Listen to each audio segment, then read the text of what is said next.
السلام عليكم. عذرا أخي وأختي في الله، لقد تغيبت عنكم كثيرا، ولكن أنا بضحك من بره ومن جوه أنا لست بخير.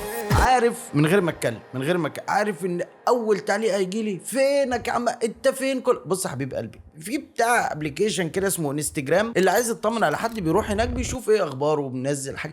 اصل انا عشان انزل حاجه هنا تصوير ومونتاج ورفع موال كده، لكن الانستجرام عندي مشكله يا جماعه، عندي كذا بتاع، ممكن اكتب، يعني مش بقول لك هنروح نتكلم فيديو كول، بكتب كده ايه عندي كذا وكذا. فاللي على الانستجرام اكيد شافوا اللي انا كنت بمر بيه الايام اللي فاتت، واللي ما زلت بمر بيه لغايه دلوقتي، مطرشقه على دماغي من الاخر، واخوك خسران كميه فلوس الاسبوعين اللي فاتوا. احي، حط لايك يا صاحبي، حط لايك وسيبها على الله. ما تنساش تدعي لاخواتك بالنصر، تدعي لابويا بالرحمه، وتدعي لي بالتسهيل وتيسير الامور وفك الكرب، اي حاجه بتعرف تدعي بيها ادعي بيها بالله عليك، عشان بص والله العظيم اخوك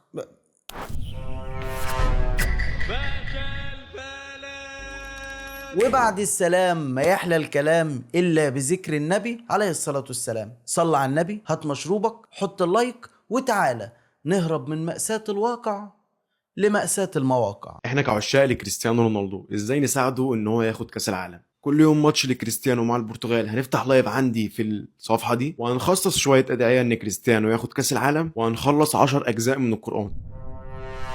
يعني هو لا بيهزر لا عبيط، انا مش عارف يعني ايه يخصص له ادعيه ما علينا، يعني هيقعد ساعتين يدعي، وبعد كده 10 اجزاء من القران يقراهم بنيه ان كريستيانو ياخد كاس العالم.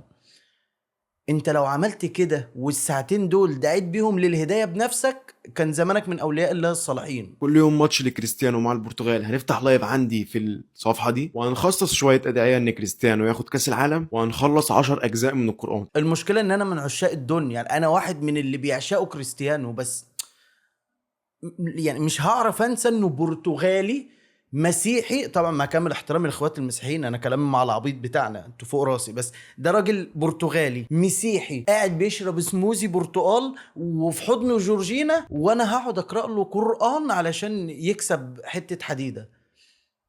يعني انت فاهم اللي انا حاسه ولا كل مين؟ يوم ماتش لكريستيانو مع البرتغال هنفتح لايف عندي في الصفحة دي، وهنخصص شوية ادعية ان كريستيانو ياخد كاس العالم، وهنخلص 10 اجزاء من القرآن. انا اول كلمتين قلتهم على الفيديو ده لا عبيط لا بيهزر. وفي الغالب بنقول ايه، يعني في فيديو نقول لا يا ريت يكون عبيط عشان ما ينفعش يهزر في حاجه زي كده، وحاجات تانية نقول ايه اتمنى تكون بتهزر، ما ينفعش تبقى عبيط ومش عارف حاجه زي دي. الفيديو ده حرفيا مش عارف اقول انهي فيهم، يعني لا ينفع يبقى عبيط في حاجه زي دي ولا ينفع يهزر فنشوف اللي بعده. ازيكم يا جماعة عاملين ايه؟ انا النهاردة مش بعيط عشان حاجة تافهة، انا النهاردة كوبي بنتي ضاعت. انا ساكنة في اكتوبر، المنطقة السابعة، حدائق اكتوبر. اي حد في المنطقة السابعة اللي حواليها الحاجات دي. انا كوبي بنتي عمية عندها 7 سنين. لا حول ولا قوة إلا بالله. طب ده أنا متمنشل لي في جماعة، يعني أنا هسيب الفيديو، مش هعلق عليه، هو الفيديو قدامكم، يا ريت حتى اللي بيعرف يقص الحتة دي ويشيرها، لعل وعسى تكون سبب في إنها توصل لبنتها. يعني 7 سنين وكفيفة، فربنا يصبر قلبها بجد. انا ساكنة في اكتوبر، المنطقة السابعة، حدائق اكتوبر. اي حد في المنطقة السابعة اللي حواليها الحاجات دي. انا كوبي بنتي عمية عندها 7 سنين. ممكن انزل لكم صورة هنا ثواني. هي دي كوبي بنتي يا جماعة.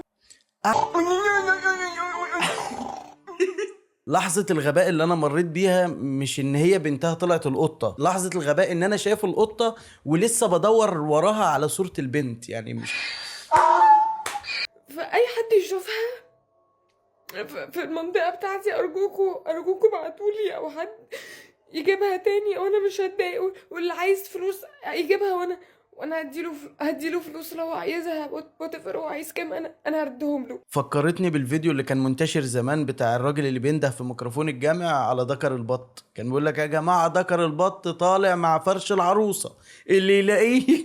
يا أهالي البلد، في ذكر بط تايه من بعد صلاة العشاء، اللي التقاه يجيبه لإمام المسجد. الذكر رايح صباحية العريس. شكرا. ارجوكوا اي حد يعرف اي حد ساكن في السبعة والحتت دي يعني يبعت له الفيديو، ممكن يكون عارفها او شايفها. طب نو اوفنس، يعني انا ما عنديش اي مشاكل معاها ولا مع مشاعرها في اتجاه القطه، يعني خلاص كائن هي مربياه 7 سنين في مشاعر وكده، بس يعني مش حاسين ان احنا تافه شويه؟ واحد هيخصص ساعتين لكريستيانو يدعي فيهم، والتانيه عامله اعلان بتاع عشان قطه ضايعه وكوبي بنتي. مش حاسين اللي انا حاسه، ولا انا اللي وحش، ولا اللي بعده؟ امسك. هتخليني امسكك اضربك انت والتليفون اللي انت بتعمل بتصور بيه ده. تمام ماشي، انا عايز بالباقي، عايز 2 جنيه. الاجره ب8 مديك 10، عايز 2 جنيه. اهو مش بقول لك انا تفهنا المواضيع؟ اهو جنازه حره والميت كلب. 2 جنيه يا صاحبي، حقك تطلب بحقك وتمسك فيه وهات حقي وبتاع، ماشي يا عم، ما دام هي ال 2 جنيه دول يمكن هم كماله الاجره اللي هتروح بيها، ما عنديش معايا يا بنتي، امشي بقى فاهمين، يمكن كده، بس يعني ما وصلتش ان احنا هنطلع التليفون ونصور الراجل مش راضي يدي لي 2 جنيه يا صاحبي. عارف انا منصوب عليا في كام الاسبوع اللي فات؟ انت لازم تفكرني يعني. انا عايز 2 جنيه حقي، الاجره ب8 مديك 10، عايز 2 جنيه. انا بكلمك في حقي، انا بكلمك في حقي ولا لا؟ انا ليا 2 جنيه. ده بتصورني بالتليفون.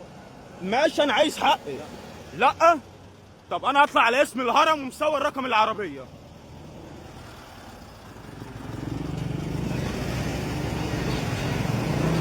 والله لا طلعك ترند، والله لا طلع. هي دي اللي بقى السعي، الشغل الشاغل للناس في الشارع دلوقتي. اعمل اي مشكله، اي حوار عشان ارفع التليفون واعمل. انا حصلت معايا والله بجد، وما زلت مستني نفسي اطلع ترند، بس شكله ما كانش معاه باقه بقى ولا ضحك عليا. المهم ان انا كنت في الشغل بتاعي بالليل، بيجي لنا اللي هي العربيات الكبيره بتفضي شغل، فالعربيات واقفه على الطريق عادي جدا، واقفه على جنب والطريق ماشي. فجاه واحد ماشي بميكروباص، والله العظيم انا قاعد في المكتب بسجل الشغل اللي دخل وبتاع، مش مراقب، فجاه لقيت حد بيزعق بره المكتب، ففتحت الباب. انا فتحت الباب كده وطلعت، لقيت التليفون في وشي. انت يا باشا بقى اللي انتوا عاملينه ده وايه اللي بيحصل ده؟ مالك يا صاحبي؟ مين يعني؟ انا كل ده فاهمه حد من السواقين اللي بينزلوا عندنا شغل، فلقيته بيقول لي انت الطريق اللي بره دي، العربيات اللي واقفه دي تبع مين انت حد زعلك؟ طيب حد شد معاك من الرجاله اللي بره؟ حد اي حاجه حصلت تتدخل؟ لا يا باشا انا عايز اعرف بس انت ايه المكان هنا تبع مين والتليفون رايح جاي في وشي. ففي اللحظه دي طبعا استجمعت كل العيال اللي غلطت واللي ضرب واللي هبد التليفون، فراح في ده. فانا فضلت واقف مبتسم، ماشي حاضر. بس ما رفعش الفيديو، او يمكن انا رد فعلي البارد ضيع عليه الترند. كروان مراتك كانت فاتحه لايف وقاعده، وانا مش مانعه من اللايفات ولا مانعه من اي حاجه، بعدين عادي تفتح او ما تفتحش. وبكره هسجل لها اغنيه، بس انا بقول انا لايف ان هي تطلع وتقف جنبي، يعني انا وهي في لايف دي مستحيله، لا مش هطلع مراتي معايا. كروان لا جديد يذكر ولا قديم يشكر، نفس الفكره بتاعت الواد الاولاني، لا عبيط لا بيهزر. ده ولا عبيط ولا بيهزر، ده بكس بكاسة الدنيا. قالك انا مش هطلع مراتي معايا، انا راكل كد، انا كروان بس راكل. طب هتعمل ايه يا كروان؟ اسيبها هي تطلع لوحدها؟ في بالك يعني في اللحظه دي تعبيط يا ابني مش كده وبتاع، وتعمل نفسك فاهم واد فخم وبتاع، انت جحش. ام سوري يعني، لا مؤاخذه لو جحش جت فيك، بس هي الفكره فيها يا معلم. لو هو كروان دلوقتي وجاب مراته وطلعوا لايف، واحد بعت هديه بجنيه، هما الاتنين جابوا جنيه. لكن لما كروان يطلع لوحده هنا وهي تطلع لوحدها هناك، واحد يبعت هنا هديه بجنيه، واحد يبعت هناك هديه بجنيه، بقى هما الاتنين جابوا 2 جنيه. فلو مفكر نفسك عبيط ولا مفكر نفسك ناصح وكروان اللي عبيط، فمعلش جحش اللي انا قلتها من شويه دي خدها احطها في جيبك. ده ايه انا عايز حد من الرجاله اللي بتلبس البتاع اللي مش عارف اخترعوه ازاي ده تقول لي ده ايه في الجيم انا مش فاهم هو كده انا لابسه صح ولا غلط. استنوا كده اهو كده صح ولا ايه؟ مش فاهم. بلس 1 والله يا صاحبي معاه. نفسي افهم البتاع ده اللي اخترعه فكر في ايه. يعني خلاص يعني احنا اتعودنا على الهيئه الطبيعيه بتاع ليه فجاه الراجل لابس بتاع ليه؟ يعني بشوفهم الشباب بتوع الافلام القصيره اللي مالين تيك توك، اللي هم بيطلعوا بعضلات وفي الشارع وبتاع، كلهم لابسين ليه؟ مش شايفك، مش حاسك يا اسطى، بيتخيل لي حاجات تانية. فانا مع الراجل ده. انا مش عارف اقسم بالله وانا لابسه حاسسني خايف من الدنيا، يعني هو لابسه حاسس نفسه خايف من الدنيا وانا معاه. ايوه يا هاني، مش تقولي ان في حد معاك يا هاني؟ ايه يا دعاء؟ ده محمد اخويا جاي من الكليه وجاي يقضي معانا اليوم النهارده. معلش، اتفضلوا اتفضلوا. يلا راح حط لنا لقمه كده ناكلوها. نورتونا والله، نورت يا محمد. وبعدين انت مغطيه وشك ليه؟ ارفع النقاب، ده محمد اخويا. بص يا دعاء، انا عايزك تعملي لنا احسن اكل النهارده، يعني يا محمد اخويا. اول ده بيستنى، انت استنى بالاكل اللي انت مالك يا محمد، ما في صهد جاي منك يا صاحبي. اول مره يجي هنا وتحب تاكل ايه يا محمد؟ ايه لا ولا اي حاجه يعني، ولا كفايه اللي انا شفته بس. الله يخليك. انت في ايه؟ محمد مش جعان يا معلم، محمد مش جعان، محمد حران، محمد حاسس بصهد بجد. مكرونه، بتعمل شويه مكرونه زي العسل. ايه هني؟ ايه يا محمد؟ ايه هني؟ يعني ايه يعني مالك؟ انت خايف من المكرونه؟ الصراحه يعني انت مراتك جميله قوي. كنت هتشرقنا الله يحرقك. او ده اللي انا كنت خايف منه. قلت لك محمد حران وانت ما فهمتنيش. اهو جابها لك على بلاطه يا معلم. بس النقاب كده والدار الجمال ده كله، ما تخليها تقلع النقاب يا عم. محمد طلع مش حران، محمد طلع عبيط. مراتك حلوه بس ما شاء الله جميله، ما ينفعش تلبس لها النقاب، خليها قلعه كده. محمد ما طلعش عبيط، محمد طلع عبيط جدا. مراتك حلوه بس ما شاء الله جميله. قال يعني لما يضيف لها بسم الله ما شاء الله ما بقاش ما زلت عبيط يا محمد، دي مرات اخوك يا محمد. مالك يا محمد؟ اتفضل اطلع بره. ايه اللي مراتك بتقوله ده يعني؟ يا عم هاني، يا عم هاني، انت مراتك هتعمل كده وانت قاعد؟ ايه اللي هي بتقول؟ انا ما قلتش حاجه يعني، انا قلت مراتك حلوه ومزه وجامده ويا ريت تقوم تقلعها. ايه اللي انا النقاب يعني قلع النقاب، فايه اللي انا قلته عشان انت تسيبها تقول لي قوم اطلع بره يعني؟ يعني يا محمد، يعني انت عمال تقول لي مراتك حلوه ومش مراتك حلوه؟ ايه يا محمد الكلام ده؟ عشان بقول الحقيقه يعني. حقيقه ايه يا عم؟ انت ما فيش احساس خالص. طب وانت ما حسيتش ليه؟ يعني هو الراجل قلنا خلاص يعني مش حران ومش عبيط، ده عبيط جدا وعديناه. انت ما حسيتش ليه من بدري؟ يعني انت ليه استنيت ان مراتك تقول له قوم اطلع بقى؟ انت مالك يا عم هاني؟ قوم يا عم قوم، كسفتني كده وحرجتني. حرجه تاخد البعيد يا شيخ. انا بقول حقيقه يعني. طب ما يا جدعان، ما الراجل مش غلطان، هو الراجل بيقول الحقيقه مش اكتر. هو كان كله محمد تعبيط جدا يا محمد. حقيقه فيها مش بنقول. ايه اللي حقيقه يا محمد؟ ايه يا محمد انت اتجنيت يا محمد عشان خاطر بنات الجامعه وكلام من ده بقى كله عندك عادي؟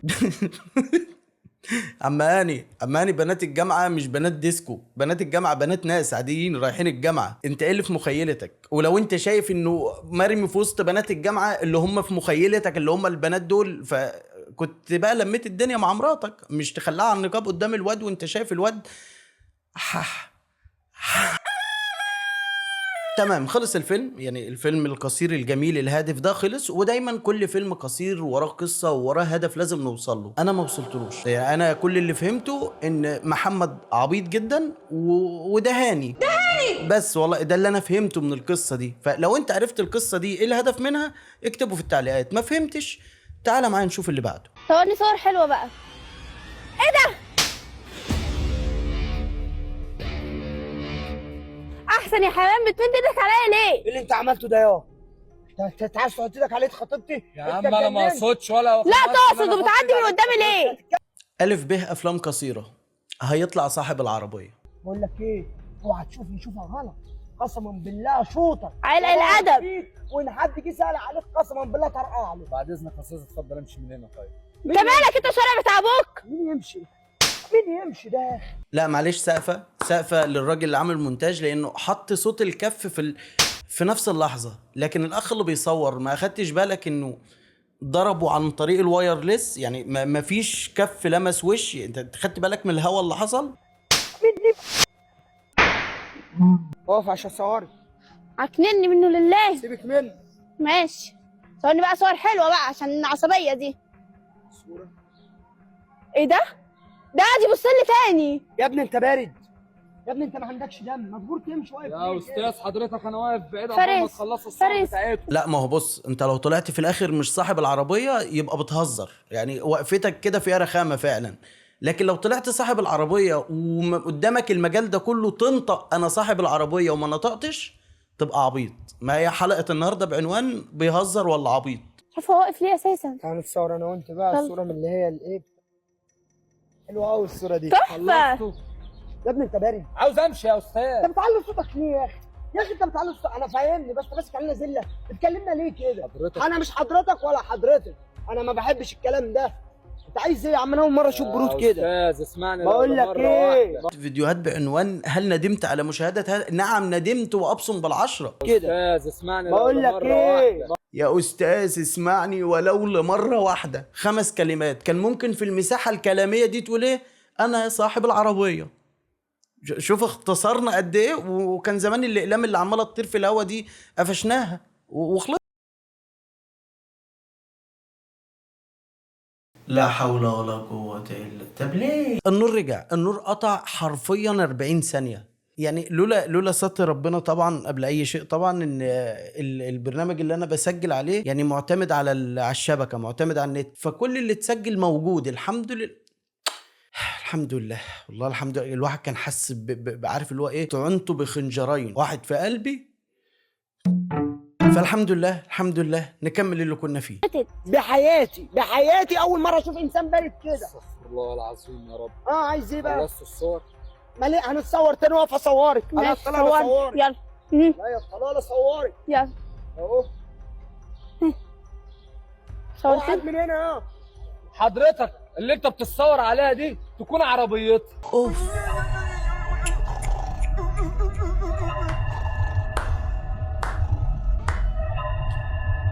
بجد بلوتوث غير بص مفاجأة. دي النهاية الوحيدة اللي مفكرت. انا تخيلت كل النهايات اللي في الدنيا الا النهاية دي. يا علي يا بنتي ما تستغربوش بس ده فلوج لطلاقي، وانا بجهز لطلاقي وقررت اني لازم اصور وانا بجهز عشان اقول لكم هي ناقصاك انت كمان. لا وما تستغرب، مش هنستغرب، ايه اللي هيخلينا استغرب؟ عامله فلوج طلاقك. انا فاكر ان من 3-4 سنين فاتوا كنت بعمل فيديو رياكت على فيديو ليكي كان بعنوان حفلة طلاقي. فحفلة طلاقك من فلوج هي موسم سيزون كده، بنروح ونرجع عشان الترند بس. ده انت ده بقى في شغلانه.